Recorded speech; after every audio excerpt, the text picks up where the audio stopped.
No tšau kõigile. Sorry, ma siin lambi all otsisin valgust omale, et saaksin teile rääkida. Tulin just trennist ja ma olin täna tegelikult nii väsinud, ma arvasin, et ma ei jõuagi seal trennis nagu midagi tead, lihtsalt lähen teen ära, vean ennast kodust välja, aga ma sain isegi mõned raskused juurde tõstetud, et pärast kodus vaatan üle täpsemalt.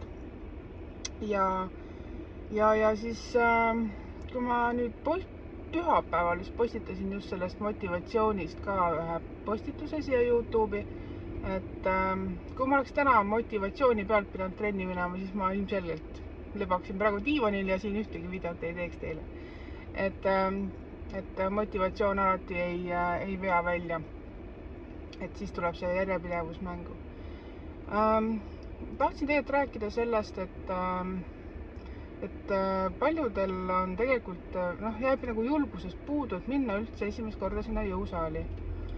See on täiesti arusaadav, sellepärast, et terve internet on täis videosid, kõik treenerid näevad viimase peal välja, kõik räägivad sellest nii palju, kõik käivad, teevad trenni, et seda nagu peaks lihtsalt tegema.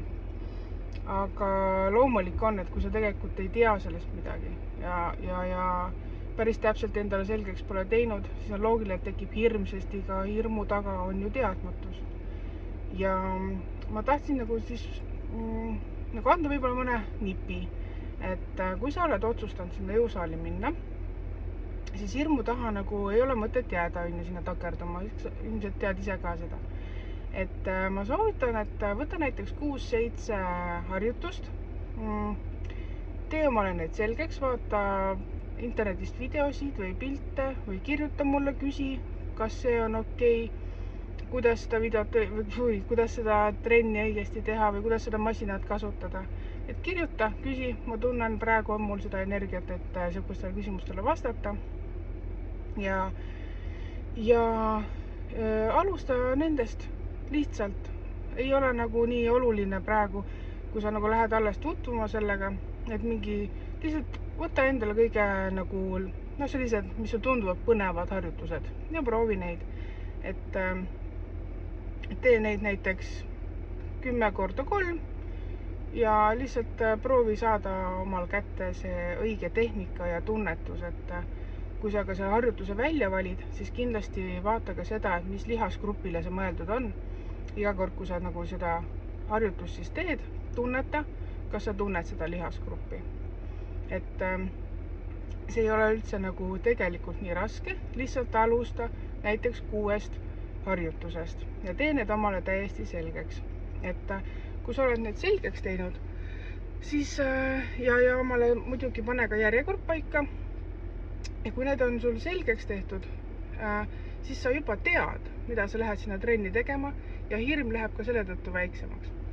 Ja ütlen ausalt, et need, kes seal treenivad seal jõusaalis, on igasuguseid, aga üldiselt ikkagi need, kes treenivad ja teavad, mis see tähendab, ei vaata kunagi ühelegi algajale viltu, sellepärast, et nad teavad, nemad on ka alustanud.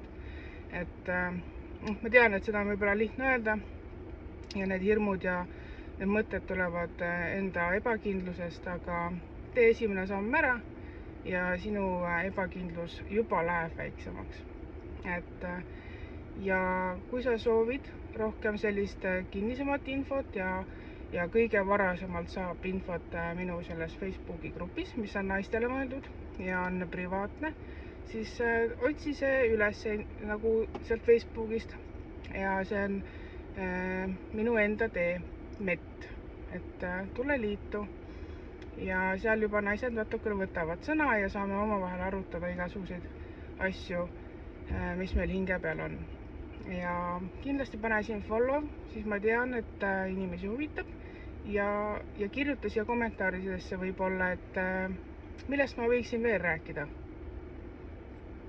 On ja, okei. Aga tšau kõigile ja ägedaid pühade ootusi!